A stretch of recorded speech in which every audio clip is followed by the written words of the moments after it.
Assalamualaikum warahmatullahi wabarakatuh. Perkenalkan, nama saya Maulana Rizky Ramadhani dari kelas TRI 3B dengan NPM 24782050. Pada kesempatan kali ini saya akan membuat video hands on untuk kuis data analisis di minggu ke-5.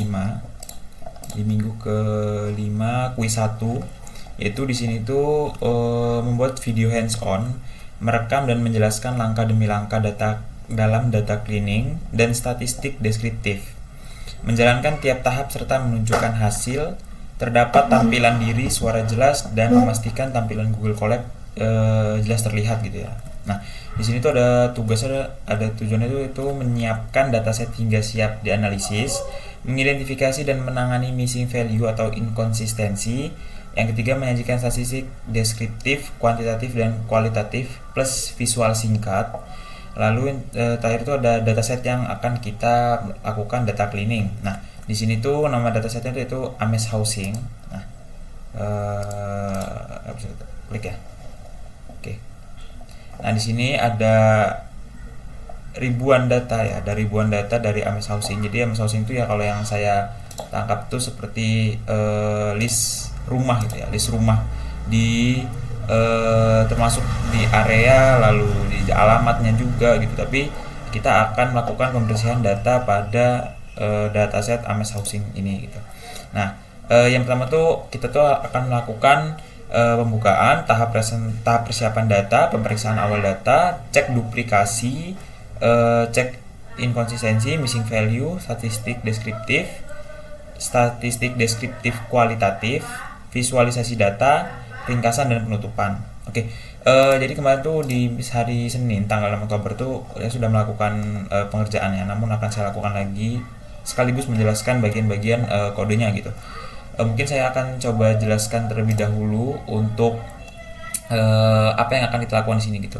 Jadi file tadi kan formatnya CSV ya, atau comment separated value. Nah, CSV itu adalah format text table, tuh isinya tuh data mentah tadi tuh. Nah, data yang si Ames Housing ini adalah data mentah karena cuma berisi baris dan kolom gitu.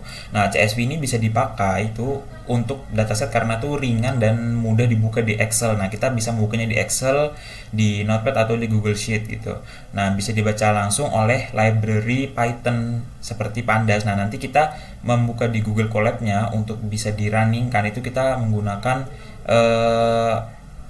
library dari Python yang namanya Pandas gitu. Nah, lalu fungsi si Google Colab ini, nah Google Colab ini adalah tempat eksekusi dari kode Python yang tersebut gitu. Jadi Google Colab itu seperti Jupyter Notebook online ya, tempat kita tuh menulis dan menjalankan kode Python langsung di browser gitu, tanpa harus menginstal aplikasi apapun gitu. Nah, Colab itu punya integrasi mudah ke Google Drive karena kita bisa menyimpan di Google Drive. Nah, di sini saya sudah menyimpan kemarin. Nah, saya menyimpannya di praktikum_6, lalu nama saya dan NPM. Nah, dia sangat mudah sekali disimpan di Google Drive.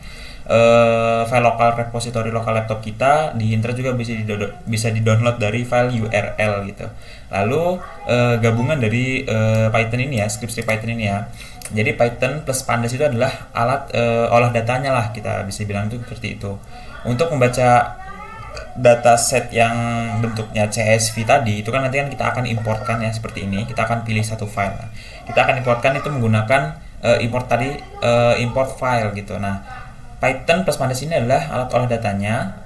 Pandas itu kita tuh sebagai library dari Python yang super kuat gitu. Nah, baca file CSV itu jadi table data frame gitu. Lalu kita bersihkan data, lalu kita analisis dan visualisasi data gitu. Jadi alurnya itu CSV itu adalah data mentah yang diupload ke Google Colab, nih diupload ke Google Colab.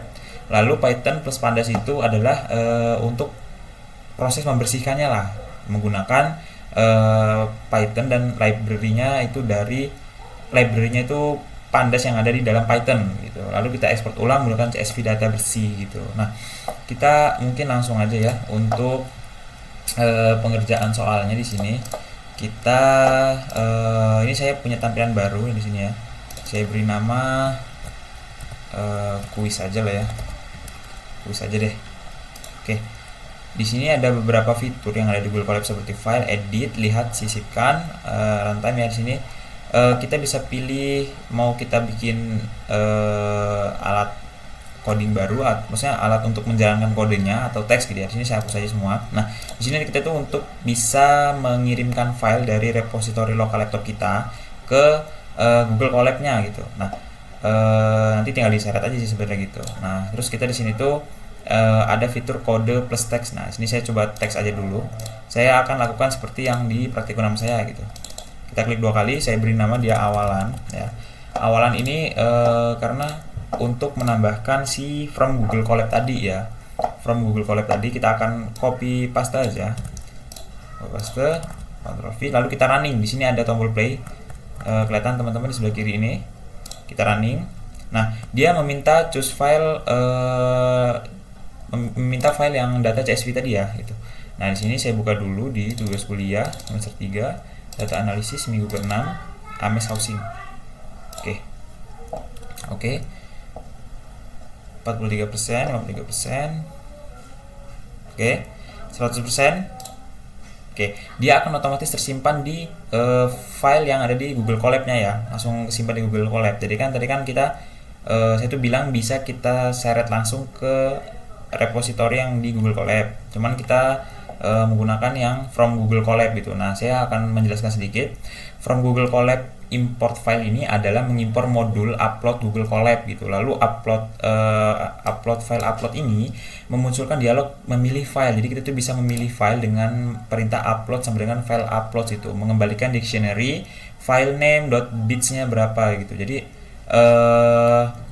pertama-tama itu unggah dataset si Ames Housing dulu gitu, Ames Housing ke Google Colab menggunakan file upload. Lalu file itu dipilih dari repository laptop kita atau PC kita. Lalu sekarang itu sudah muncul di dalam Google Colab gitu. Nah, selanjutnya kita pilih teks lagi aja biar nggak bingung gitu. Jadi nggak kode semua gitu. Jadi kita, kalau saya itu ngerjainnya ada teks, ada kodenya, ada teks, ada kodenya gitu. Nah, yang kedua tuh saya melakukan import pandas gitu ya.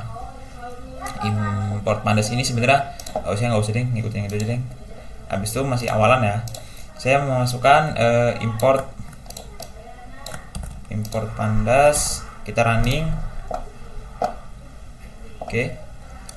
Di sini muncul di import pandas, saya tutup aja. Nah, ini muncul.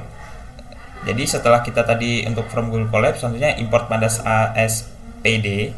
Sini saya jelaskan dulu adalah import library untuk manipulasi data gitu. Lalu DF ini sama dengan PD read CSV itu untuk membaca si file .csv-nya gitu, untuk membaca data mentah yang bentuknya CSV gitu. Baca CSV ada parameter opsional seperti encoding gitu ya, shape atau rows gitu. Lalu ada print, tampilkan df head. Df head ini adalah cetak 5 baris pertama. 5 baris pertama di Google Colab, df head tanpa print akan tampil lebih rapih menggunakan HTML. Yang di sini saya lebih rapih karena untuk agar lebih mudah dibacanya aja gitu. Mungkin beberapa orang tuh ada yang ke samping banyak gitu, ke samping pinggir gitu. Cuman saya akan lebih enakan jangan ada kayak gini gitu.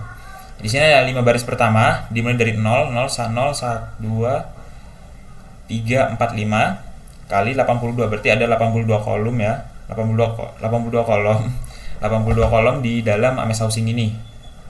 Selanjutnya setelah itu lanjut di project ketiga, persiapan data. Kita mulai mempersiapkan data kita. Di sini agak mulai banyak, cuman saya beli teks dulu. Persiapan data. Selanjutnya kita tambahkan untuk kodenya, kita paste aja, kita running. Kita cukup memasukkan file CSV tadi itu satu kali aja ya, di awalan aja gitu. Nah, itu tadi balik lagi mau ditarik langsung ke situ atau ke sini gitu. Nah, di sini dia akan memunculkan 82 kolomnya semua ya. Sebanyak 82 kolom. Saya jelaskan dulu untuk apa saja yang saya importkan di dalam persiapan data ini gitu. Jadi ada 4 library ya, 4 library. Yang pertama itu ada PD set option. Pandas option itu kan ada 4 nih. Ada 4 library, ada pandas ASP atau PD, lalu NumPy atau NP, lalu matplotlib.py pyplot ASPLT ya. Lalu import cburn AS atau SNS gitu. Nah, PD option ini adalah supaya Colab itu menampilkan semua kolom yang ada di dalam dataset kita tadi gitu. Lalu df shape itu menampilkan jumlah baris ya. Df shape itu adalah jumlah baris sama dengan atau jumlah kolom gitu ya. Lalu for call in df column ya, for call in df column itu adalah cetak nama-nama kolom untuk memberi nama gambaran ya, memberi gambaran fitur yang ada di dalam df head tadi gitu. Nah, jadi singkatnya tuh seperti kayak script ini tuh pandas nampi netplot dan 4 library ini tadi tuh dicek di dalam df shape ini tadi. Nah, di dalam df shape ini akan dicek untuk lihat ukuran dataset dan menampilkan semua nama kolom untuk dianalisis selanjutnya. Nah, di sini dikategorikan di numerik dan kategorikal ya. Karena kan di persiapan data ketiga ya. Persiapan data ya menyebutkan software yang digunakan adalah Google Colab, library yang digunakan adalah import pandas ini ada 4 ya. Lalu cara membaca dataset menggunakan read. Habis itu menyebutkan ukuran data dan isi kolom 82 kolom.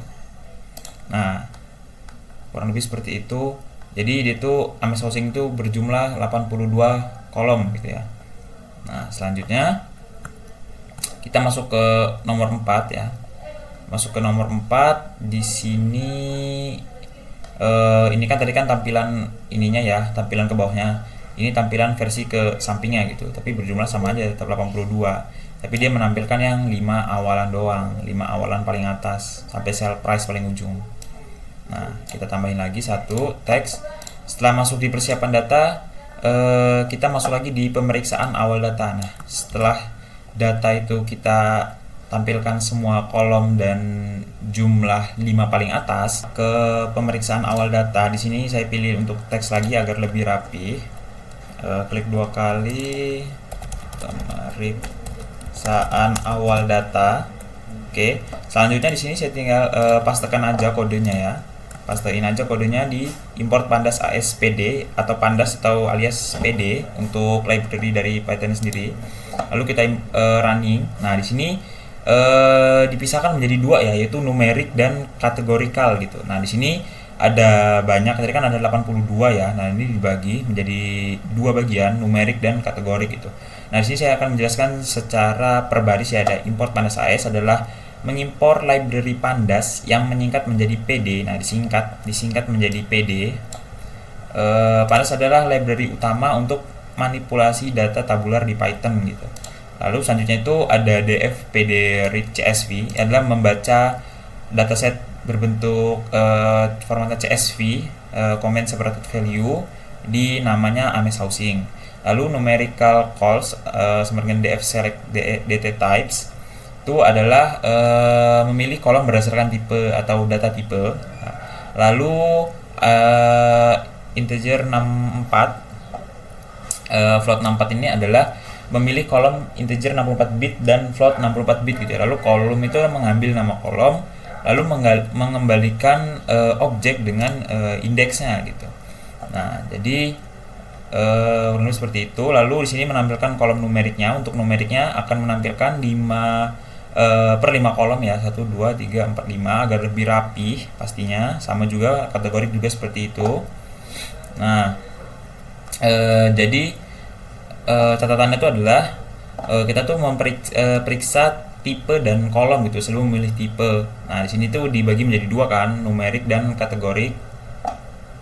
Tadi bagi menjadi 2 itu kolom numerik dan kategorik itu kenapa gitu dibagi menjadi 2 gitu. Jadi kalau numerik itu kan sebenarnya kan adalah kolom yang isinya itu berupa angka, dan angka itu bisa dihitung secara matematis gitu. Misalnya kayak dijumlahkan gitu kan, kayak 2, 3 gitu, nggak ada komanya, nggak ada dibagi-bagi kayak kemarin tuh kalau di masalah di laptop itu dia ada di bagian kayak RAM dan SSD dan HDD gitu. Nah, keduanya itu sama-sama mempunyai angka tapi ada berupa teksnya juga gitu, jadi campuran. Nah, itu harus dipisahkan dulu antara HDD dan SSD-nya. Begitu juga di sini gitu, ada numerik dan kategori gitu. Kalau kategori kan adalah kolom yang berisi label teks ya atau kategori tertentu, bukan angka untuk dihitung tapi untuk mengelompokkan gitu. Nah, di sini dibagi menjadi dua, numerik dan kategorik gitu ya.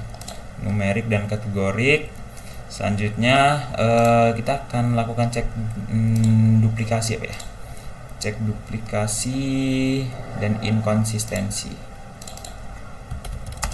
Cek duplikasi dan inkonsistensi. Oke. Selanjutnya masukkan kode, kita salin aja kodenya di sini.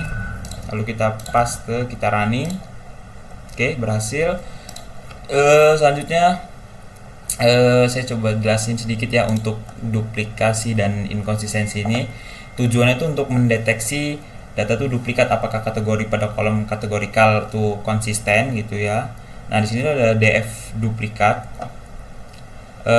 Fungsinya itu untuk mengecek setiap baris itu dihitung, lalu kalau memang benar tuh dia akan menampilkan output true ya. Itu df call unique ini, unique false ini, itu tuh contoh nilainya unik digunakan juga seperti kayak value counts itu untuk frekuensi inkonsistensi gitu. Contohnya tuh kayak yes y-nya besar, lalu ada yes yes kecil, lalu yes nya kapital semua, itu perlu dibersihkan kayak strip gitu ya, lower dan detailnya gitu.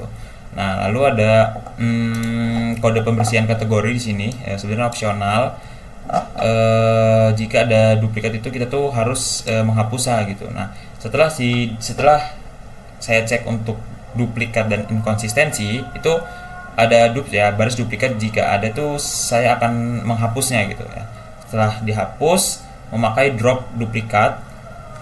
Setelah memakai drop duplikat itu akan cek juga kolom kategorikal untuk melihat variasi penulisan gitu. Nah, di sini untuk cek konsistensi kategorinya, contohnya seperti MS zoning itu ada 7 kategori unik ya. Ada RL, RH dan ini di kolomnya ya. Lalu ada street, ada 2 kategori unik.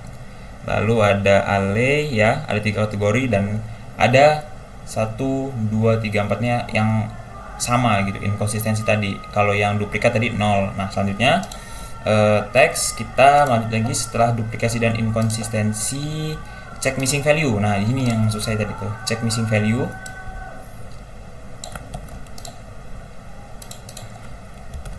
Cek missing value, kita kode, paste, running. Oke.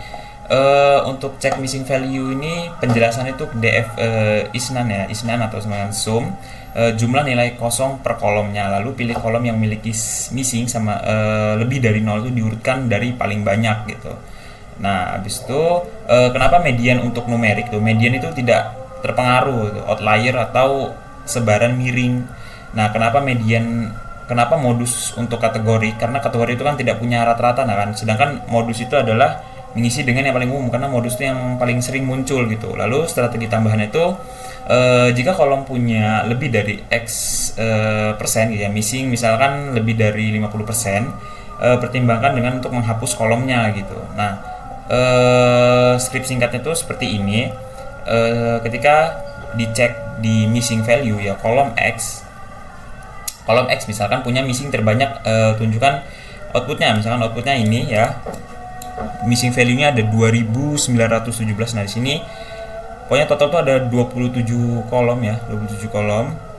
Ini banyak banget ya, berarti kan datanya kita harus membersihkan, berarti tahapan proses cleaning data masih harus dilanjutkan lagi gitu. Nah, kalau kolom kehilangan data terlalu banyak itu bisa dipertimbangkan untuk menghapus kolom tersebut. Nah, ini harus dipertimbangkan apakah full keys ini tetap dipertahankan atau tidak gitu. Strategi penanganan missing value itu untuk kolom numerik itu gunakan median karena lebih tahan terhadap outlier. Untuk kolom kategorikal itu gunakan modus karena nilai modus itu yang paling sering muncul gitu ya. Nah, kita lanjut lagi untuk setelah cek missing value, statistik, deskriptif dan kuantitatif ya. Kuantitatif baru kualitatif. Oke, di tahap 6 ini saya salin semua. Kuantitatif, kode, kita running. Oke, berhasil. Untuk kuantitatif di sini. Statistik, deskriptif, kuantitatif, kita sini saya menampilkan 10 kolom pertama ya. Lalu untuk ditampilkan itu menampilkan ringkasan statistik numerik, mean ya, median. Deskriptif baru kuantitatif, ini kan kuantitatif ya, kuantitatif median, numerik, mean, standar, CV dan EQR contohnya. Nah cuman di sini tuh saya nggak nampilin visualnya, tapi kayaknya disuruh samping visual nggak ya? Di nomor 5 ya, di nomor 5 ini kan hasil DF Isnan ini, cuma saya nggak nampilin visualisasi karena atau di sini tuh. Nah, jadi cuma nampilin datanya doang, cek missing value ini tadi. Habis itu lanjut di nomor 6, di kuantitatif yang ditampilkan itu adalah mean, median, STD, CV dan EQR gitu. Nah, untuk mean itu kan adalah rata-rata, lalu median itu ada nilai tengahnya, STD itu adalah standar deviasi atau ukuran sebaran di sekitar mean gitu. Lalu CV, STD, mean itulah normalisasi sebaran terhadap mean, berguna membandingkan variabilitas antar fitur itu berbeda unit gitu. Lalu EQR itu kayak Q3 sampai Q1 itu adalah rentang tengah tahan outliernya. Nah, lalu jika mean itu jauh lebih besar dari median tuh distribusi itu condong ke kanan ya, skew right gitu. Nah, untuk contoh interpretasinya itu adalah rata-rata harga rumah sale price itu adalah 180,796 USD dengan standar deviasi 79,887. Koefisien variasinya adalah CV 0,44, artinya variasi harga antar rumah itu cukup tinggi gitu ya. Nah, selanjutnya kita masuk di tahap statistik deskriptif kualitatif gitu. Kualitatif.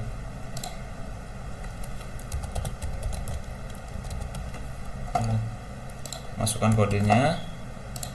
Oke. Nah, di dalam statistik deskriptif statistik kualitatif ini, tadi kan deskriptif udah, sekarang ke kualitatif.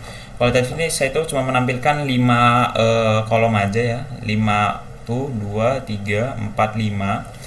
5 kolom kategorikal pertama untuk setiap kolom yang diberi frekuensi dan persentase, contohnya seperti kayak Neckboard ya di sini ya. Ini kan ada land control, loss step, alley, street, dan MS zoning gitu, MS zoning. Nah, seperti kayak MS zoning itu kategorikal dominan paling adalah X dan sebanyak gitu. Kayak di variabel dominan RL dengan 2273 data di 77,58% gitu. Nah, kayak di kolomnya street, kalau dilihat dari sini kan street MS zoning nih, di RL dia di mana tadi kita mau nyari apa? RM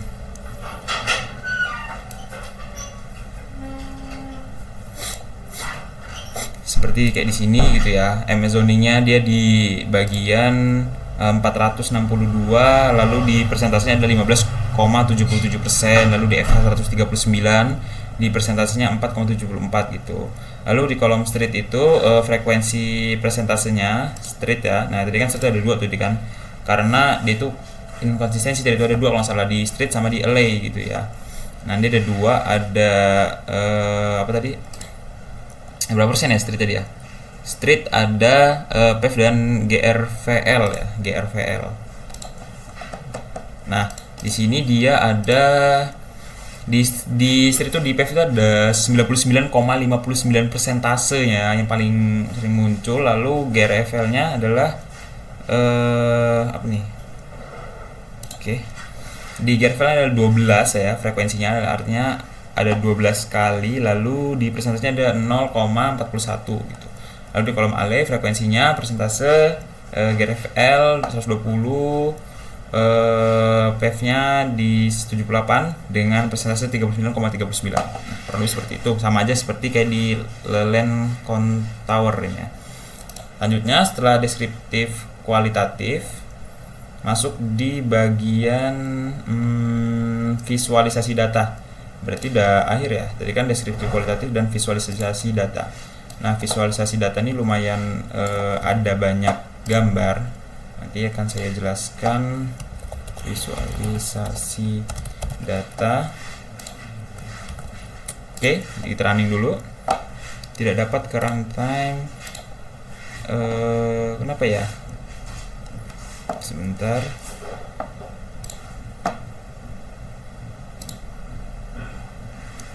Kalau saya refresh,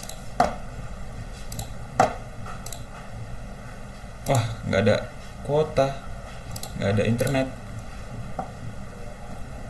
Oke, ternyata permasalahan di jaringan saya. Kayaknya mungkin sedang ada gangguan. Saya akan melanjutkan dengan hotspot. Apakah masih bisa tersimpan untuk prosesnya? Oke, kita running lagi. Kita reload. Saya ulang ya. Tadi udah sampai visualisasi data ya, visualisasi data. Sekarang tadi sampai di terakhir di kualitatif sini ya berarti ya. Oke, kita kalian dulu. Kita masuk di bagian kode visualisasi. Oke, kita running. Oke, di sini ada banyak gambar ya. Saya save dulu deh. Takut nggak ke save nanti.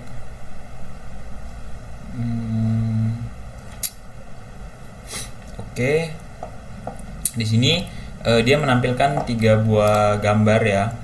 Saya jelasin secara singkat aja untuk bagian visualisasinya aja, visualisasi kode-kodenya dikit ya. Histogram ini jadi itu membantu melihat untuk bentuk distribusi outlier dan dominasi kategori gitu. Sini ada 3, itu histogram melihat snewness mirip kanan ya, banyak nilai kecilnya. Lalu ada box plot, yaitu perhatikan median EQR-nya. Lalu bar chart itu neighborhood, tunjukkan kita tuh menunjukkan 10 besar. Nah, di sini tuh scriptnya tuh divisualisasikan dengan sell price. Nah, lihat histogram. Kalau miring ke kanan artinya box plot itu memperjelas ada outlier gitu. Nah, saya jelasin dulu untuk 3 buah gambarnya. 3 buah gambar ya. Nah, yang pertama itu makna dari si distribusi sell price gini ya. Grafik ini tuh menunjukkan distribusi harga rumah atau sell price dalam bentuk histogram dengan kurva KDE atau kernel density estimation untuk memperlihatkan pola distribusinya secara lebih halus. Lalu insight yang bisa diambil tuh distribusi right skew it ya, miring ke kanan. Nah, agak miring ke kanan apa kiri ya, kanan ya. Mayoritas harga rumah berada pada rentang 100 sampai 200 itu puncak histogram ya. Sebenarnya itu lebih ke 100 sampai ke 200 gitu ya. Lalu harga rumah itu tidak menyebar merata. Sebagian besar rumah itu tergolong harga menengah ke bawah, sementara hanya sedikit rumah yang sangat mahal gitu sampai ke 700-an tuh. Nah, lalu ada box plot atau sell price harga rumah. Makna grafiknya adalah memperlihatkan ringkasan statistik ya, harga rumah, median, kuartil, dan outlier gitu. Insight yang bisa diambil itu adalah median harga rumah berada di sekitar 150 sampai 175 nih di antara ya, ini kan 100 sampai 200 nih, berarti sekitar 100 sampai 175an kurang lebih. Box Q1 dan Q2, Q1 sampai Q3 itu cukup rapat menunjukkan mayoritas data terkonsentrasi pada rentang menengah. Terlihat banyak titik di luar whisker bagian kanan. Nah, banyak di luarnya ya. Di bagian kanan yang merupakan outlier harga rumah sangat tinggi, misalnya rumah mewah gitu. Karena tadi kan ini kan 700, ini kan sedikit banget ya. Nah, ini banyak yang keluar dari outliernya. Tidak terlihat outlier di sisi kiri, artinya rumah dengan harga sangat rendah jarang atau tidak banyak gitu. Ya, rentangnya di 100 sampai 170 tadi itu.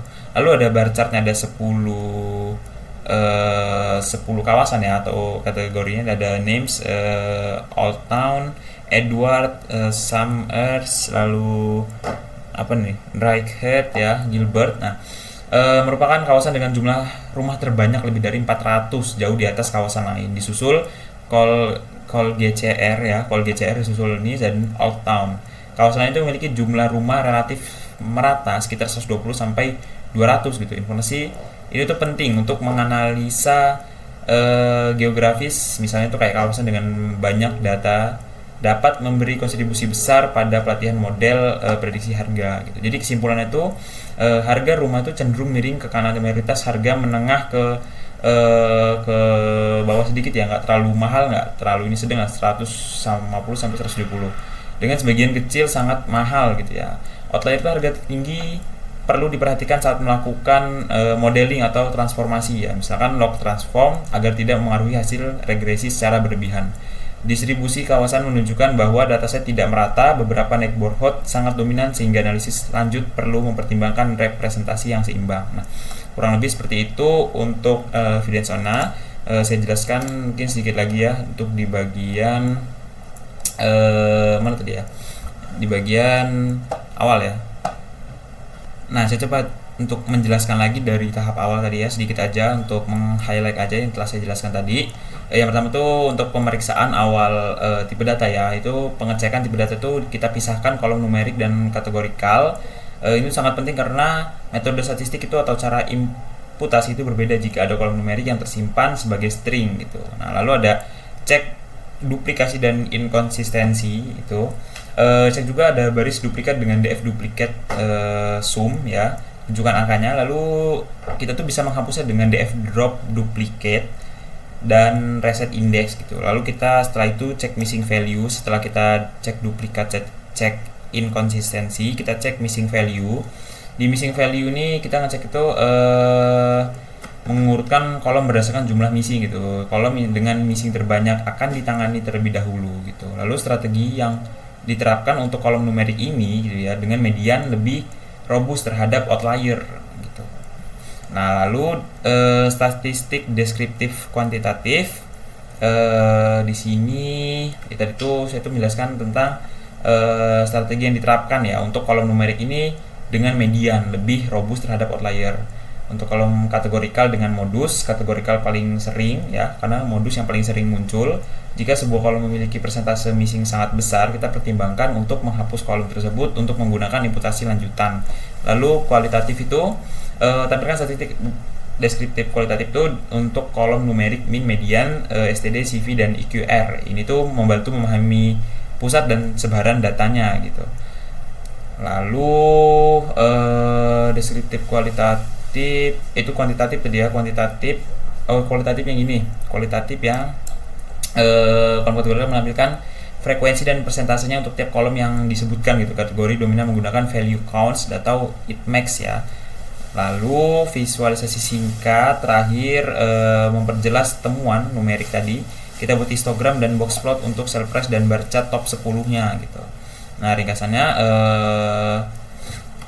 missing value-nya tadi kita temukan, sudah kita bersihkan dengan clean up, proses clean up data. Lalu inti dari quiz satu ini kita tuh belajar bagaimana caranya untuk membersihkan sebuah dataset CSV menggunakan ininya Google Colab runningnya. Lalu untuk library-nya kita menggunakan Pandas dari Python gitu.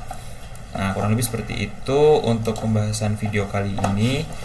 Kurang lebihnya mohon maaf apabila ada salah kata. Saya akhiri. Wassalamualaikum warahmatullahi wabarakatuh.